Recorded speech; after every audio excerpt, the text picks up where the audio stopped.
Hola, hola a todos, espero se encuentren muy bien. El día de hoy vamos a continuar con nuestro estudio de Levítico y específicamente la lectura de hoy es en Levítico 14 y 15, estos dos capítulos. Bueno, desde el capítulo 11 hasta el capítulo 15 de Levítico se aborda el tema relacionado a lo puro y a lo impuro. Y vemos algunos casos específicos en que personas o cosas son declaradas impuras físicamente y también la manera para obtener nuevamente pureza o santificación. Específicamente en el capítulo 14 se da continuidad a lo que se venía hablando desde el capítulo 13 asociado a la lepra. Desde el 13 menciona algunas leyes acerca de la lepra y puntualmente en el 14 dice instrucciones para la purificación de los leprosos e instrucciones para la purificación de casas que tengan manchas de lepra o de moho. Y en el capítulo 15 habla acerca de impurezas físicas.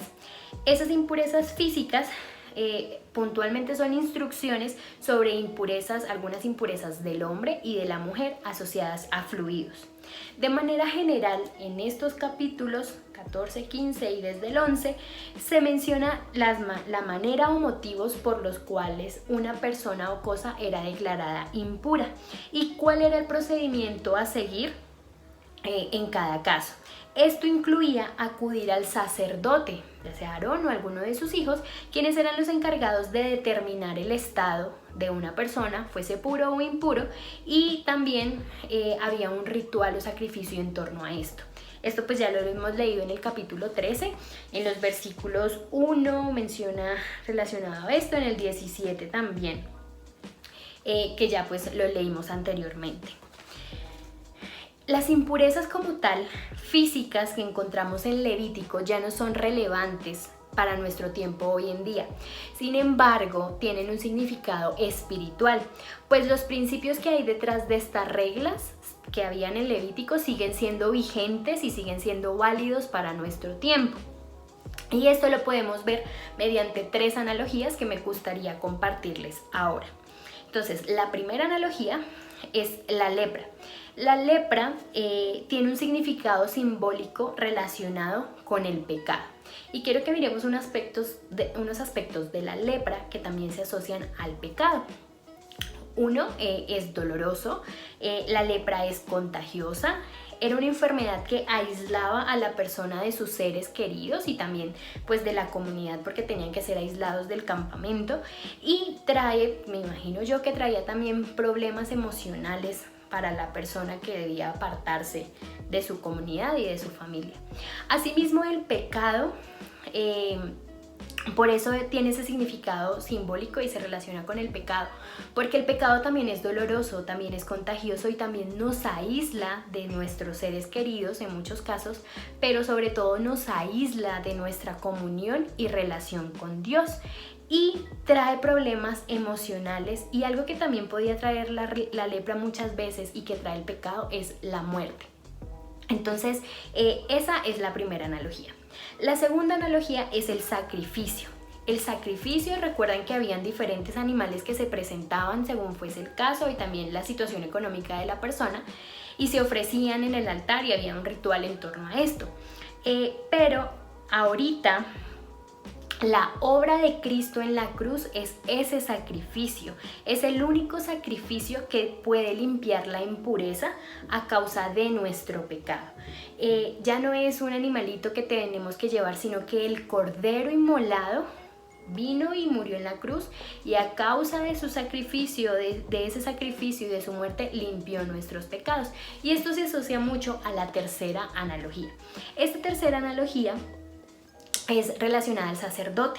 El sacerdote representa proféticamente a Jesucristo.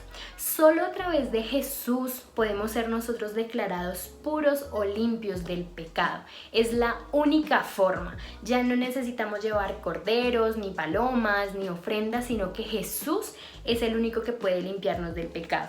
Para esto me gustaría que leyéramos en Hebreos 4, 15, 16 y dice así: porque no tenemos un sumo sacerdote que no pueda compadecerse de nuestras debilidades, sino uno que fue tentado en todo según nuestra semejanza, pero sin pecado.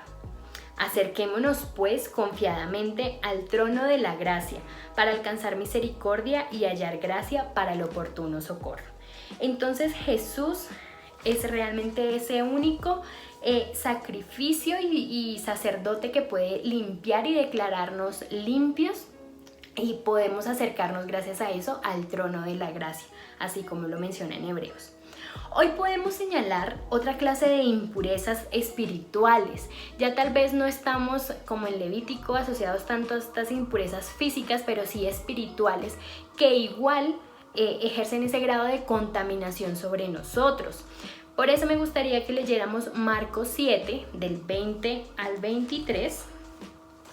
Marcos 7 dice así: pero decía que de lo que del hombre sale, eso contamina al hombre, porque de dentro del corazón de los hombres salen los malos pensamientos, los adulterios, las fornicaciones, los homicidios, los hurtos, las avaricias, las maldades, el engaño, la lascivia, la envidia, la maledicencia, la soberbia, la insensatez. Todas esas maldades de dentro salen y contaminan al hombre. Entonces vemos que aún nosotros hoy en día también nos contaminamos, pero a diferencia de Levítico, esas cosas que contaminan salen desde adentro de nosotros, ya no son cosas externas. Y de esas impurezas propiamente que salen de nuestro interior es que Dios quiere limpiarnos hoy. Ya no necesitamos ese cordero, ese animalito en el tabernáculo, porque ahorita nosotros nos podemos acercar confiadamente al Señor y Él realmente quiere limpiarnos a nosotros de todas esas cosas. Estuve leyendo una Biblia de estudio y allí mencionaba algo que me llamó mucho la atención, y es: supongamos que el pecado fuese visible, ¿qué pequeñas manchas aparecerían sobre nuestra piel? ¿Será que eso le ayudaría a la gente a tomar el pecado más en serio? Creo que si ahorita el pecado se viera reflejado en nuestra piel, sí realmente podríamos tomarlo un poco más en serio, pero ya cada uno saca sus propias conclusiones.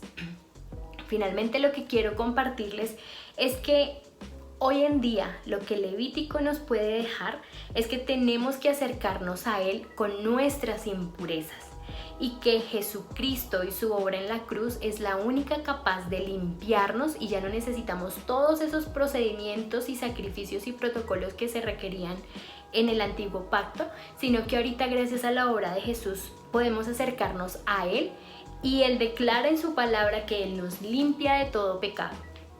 Entonces, eso era lo que quería compartir con ustedes. Espero que esta palabra y el estudio de Levítico esté siendo de mucha edificación, que podamos reflexionar en ella, y ahí cada uno donde está poder hacer una oración acorde a su necesidad, reconociendo que Jesús es quien nos limpia y nos purifica y nos santifica en este tiempo. Les mando un fuerte abrazo y que Dios los bendiga.